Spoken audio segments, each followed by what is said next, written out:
Second world war में लाखों कैदियों को टॉर्चर सेल में डाल दिया गया था। वहाँ उन्हें बुरी तरह टॉर्चर किया जाता था। उन्हें वहाँ फिजिकल और इमोशनल दोनों तरह से टॉर्चर से गुजरना पड़ता था। उन्हें अकेलेपन से भी गुजरना पड़ता था। कैदियों के सामने उनके दोस्तों की मौत हो जाया करती थी।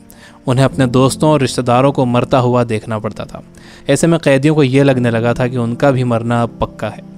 ये सब देखकर कैदी इमोशनली बहुत डिस्टर्ब हो जाते थे, बर्दाश्त नहीं कर पाते थे और वो सदमे से ही मर जाते थे।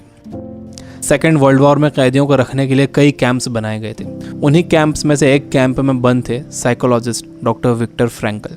विक्टर उन कैंप्स में 3 साल तक रहे। उन कैंप्स में उन्होंने जो भी देखा, जो भी एक्सपीरियंस किया, जो भी टॉर्चर सहे, किसी को मालूम नहीं था कि वो इसके बारे में एक किताब लिख देंगे। उस किताब की करोड़ों कॉपीज़ बिक जाएंगी और कई भाषाओं में वो किताब ट्रांसलेट हो जाएगी।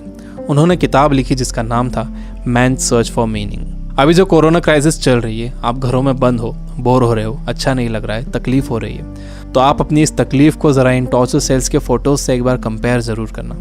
इससे मुझे पक्का यकीन है कि आपको अंदाज़ा हो जाएगा कि हमारी तकलीफ़ इन टॉर्चर सेल्स की तकलीफ़ के मुकाबले कुछ भी नहीं है।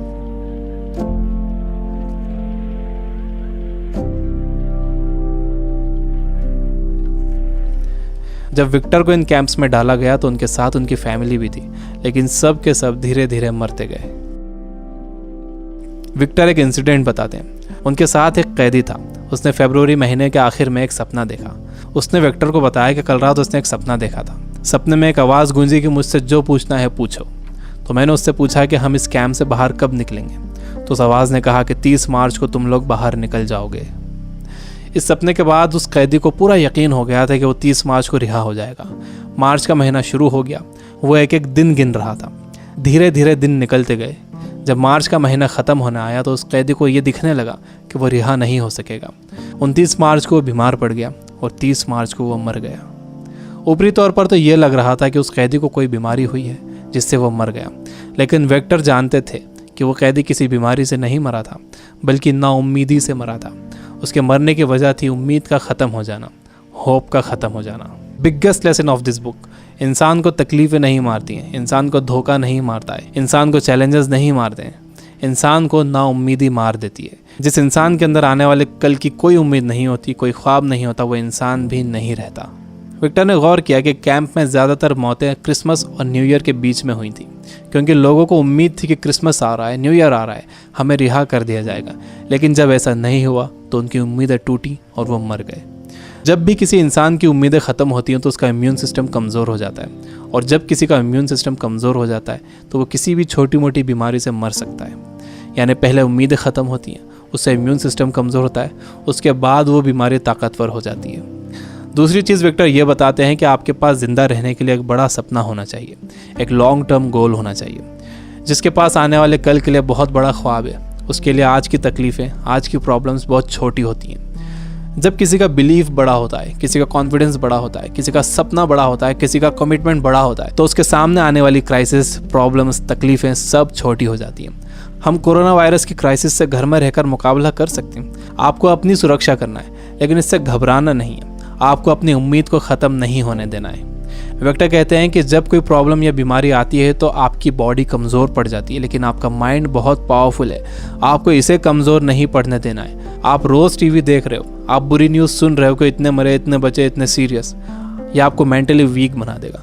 आप मेंटली वीक हो जाओगे तो आपका इम्यून सिस्टम भी कमज़ोर हो जाएगा, जिससे आपका बीमार होने का ख़तरा बढ़ जाएगा। विक्टर कहते हैं कि वो 3 साल इन कैंप्स में इसलिए ज़िंदा रह पाए क्योंकि उनके पास कल के लिए बड़े सपने थे, विल पावर थी, उन्हें एक किताब लिखना थी। तो वो सारी प्रॉब्लम्स, सारी तकलीफ़ें उनके सपनों और इरादों के आगे छोटी पड़ गईं और वो इन सब से बाहर निकल गए।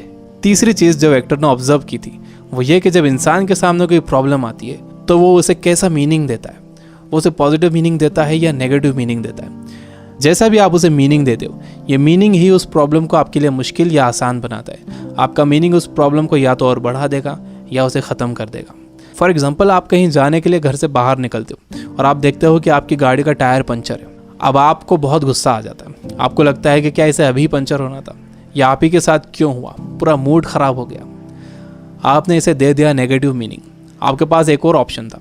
आप सोच सकते थे कि हो सकता है कुदरत आपको वहाँ जाने से रोक रही हो सकता है कि आप किसी बड़े एक्सीडेंट से बच गए हों इसकी वजह से। अगर तेज़ स्पीड में गाड़ी का टायर पंचर हो जाता तो एक्सीडेंट हो सकता था।